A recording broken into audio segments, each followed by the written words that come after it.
E aí, gente, tudo bem? Como é que tá a vida de vocês? Espero que muito bem. Espero que todo mundo com saúde. Se não tiver tudo bem, espero que melhore sinceramente, porque olha, a gente passa por uns problemas na vida, né? Que só a gente mesmo para saber como é que sai disso. E às vezes a gente não sabe, né? Tem que pedir ajuda. E a gente está aqui para dar algumas ajudas, pelo menos umas dicas, porque olha, gente, eu fui muito ajudado já na vida e eu, como professor, muitas vezes, e você mesmo que não seja professor, quando você é ajudado, você sente que você deve ajudar também, e por isso a gente está aqui.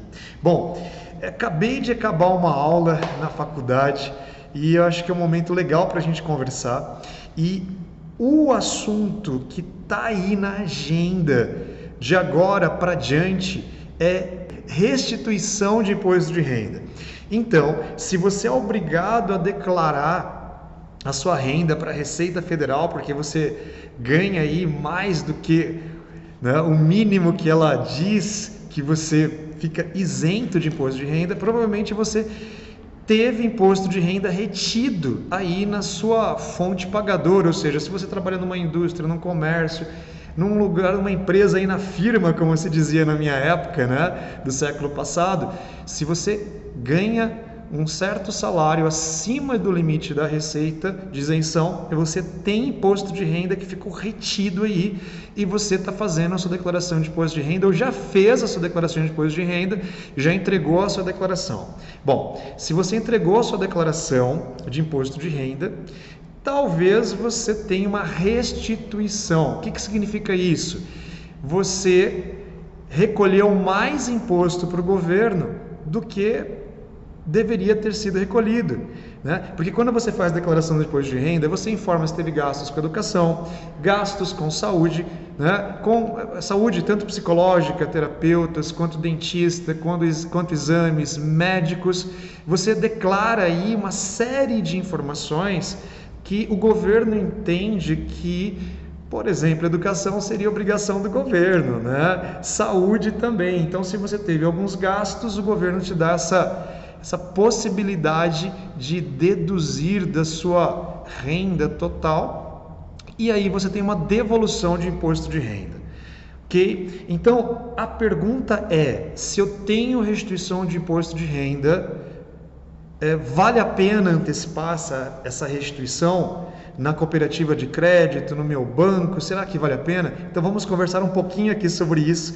E se você ainda não me conhece, eu sou o professor Walter Eclache da Silva e aqui é a nossa sala de aula, né, o canal Finanças para a Família, onde nós paramos e sentamos aqui um pouquinho para fazer algumas reflexões e ajudar você a ter uma qualidade de vida financeira melhor. Se não é inscrito, se inscreva aqui para você receber sempre as nossas conversas semanais. Vamos lá, gente. Restituição de imposto de renda. Bom, primeira coisa, eu espero que você tenha feito sua declaração de imposto de renda corretamente. Dá uma olhadinha depois que você enviou. Se você não tem ali no site da Receita nenhum apontamento de algum dado inconsistente, tá? Olha isso primeiro. Tá? Se tiver tudo ok, sua declaração já foi aceita pela Receita Federal, daí você pode pensar na restituição e pode pensar na antecipação da restituição. O que é antecipação da restituição? Vamos supor que você tenha R$1.000 que a Receita Federal vai te devolver, sua declaração está tudo certinho ali com ela, tá? E você precisa pagar uma dívida. Vamos supor que você está usando o cheque especial. Taxa de cheque especial 7% ao mês. Poxa, você não consegue sair do cheque especial e R$1.000 é um valor que você vai ter de restituição. E seu cheque especial, ele tem que ser menor do que R$1.000, tá? Uma ideia, se você quiser quitar. Então, seu cheque especial é de R$500, R$600, 700, vale a pena você restituir, antecipar a restituição para quitar o cheque especial. Agora, que conta que você tem que fazer? Quando você vai antecipar a restituição, você tem que ver qual a taxa que seu banco ou cooperativa de crédito vão cobrar. Então vamos supor, se a sua taxa do cheque especial é de 7% ao mês, você não consegue sair dele, e a restituição antecipada, eles vão te cobrar, por exemplo, 3% ao mês. Vale a pena, tá? Se você tem, às vezes, uma dívida que está te cobrando uma taxa mais alta do que a antecipação da restituição, com cartão de crédito, você está meio perdido ali no cartão de crédito, né? Não vai conseguir pagar a fatura inteira e pode cair naquele parcelamento automático que nós já falamos aqui. Geralmente, parcelamento automático é mais caro. Então, compare. Então, se você acha que deve antecipar essa restituição, o que você deve fazer? Olhe na sua declaração de imposto de renda se você colocou esse banco com quem você se relaciona, tá? Como o destinatário da restituição, porque quando você faz a declaração de imposto de renda, você tem que informar seu banco, agência e conta, cooperativa, agência e conta, para a Receita Federal mandar a restituição. Então você vai conseguir antecipar a restituição só naquele banco que você informou na declaração de imposto de renda. Porque quando você for ao gerente, a gerente perguntar, ele vai falar, traz a sua declaração de imposto de renda e vai ver se o banco foi informado ali como o destinatário da sua restituição. Por quê? O banco ele vai te antecipar às vezes 50%, 60%, 70%, 80% do valor que você tem a restituir, tá? Porque ele vai deixar aquela margem ali para os juros, ok? E aí o banco ele vai querer saber que ele é o recebedor dessa restituição. Ah, Walter, quando eu fiz a declaração de imposto de renda, eu estava num banco que eu recebo meu salário. E agora eu estou numa cooperativa de crédito que a taxa é muito boa.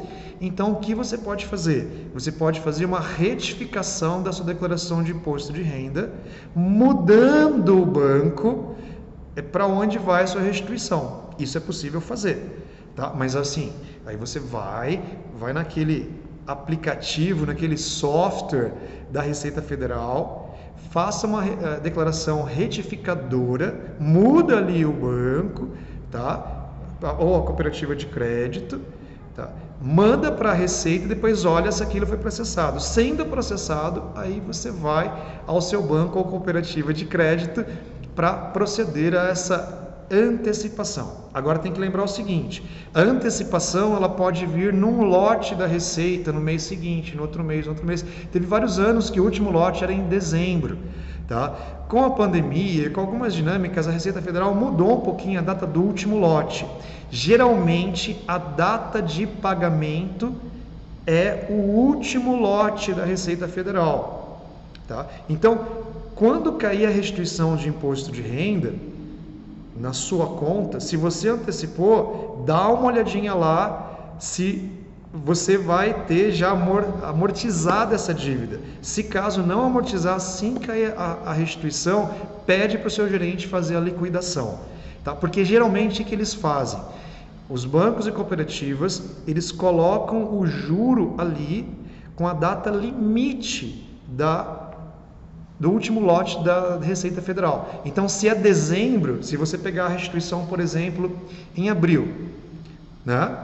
Antecipou a restituição em abril, e aí ele vai colocar os meses de abril até dezembro de juro. E se você tiver a restituição que vai vir antes, né, de dezembro, então vai lá na agência, pede para liquidar esse empréstimo, tá? Para que você não fique aí com uma dívida pendente, né? Aí você recebe a restituição, não quita a dívida. Tem alguns lugares que já é automático, a restituição, o gerente já vai lá, ou entra em contato, ou faz a liquidação, mas você tem que ficar de olho, tá certo, gente? Então, espero que essa nossa conversa tenha ajudado você a pensar se vale a pena ou não fazer essa antecipação da restituição, tenha ajudado a você a verificar se seu banco ou cooperativa de crédito estão na declaração e aí tome a melhor decisão sobre essa antecipação. E lembre, sempre tem juros. E você que tem que fazer essa pesquisa para descobrir o que é melhor para você e para a sua vida financeira. Espero que tenha sido útil essa nossa conversa e que tenha ajudado a você a tomar uma melhor decisão. Até nosso próximo vídeo, fique com Deus e cuidado com os empréstimos, tá? Eles têm que estar a seu favor.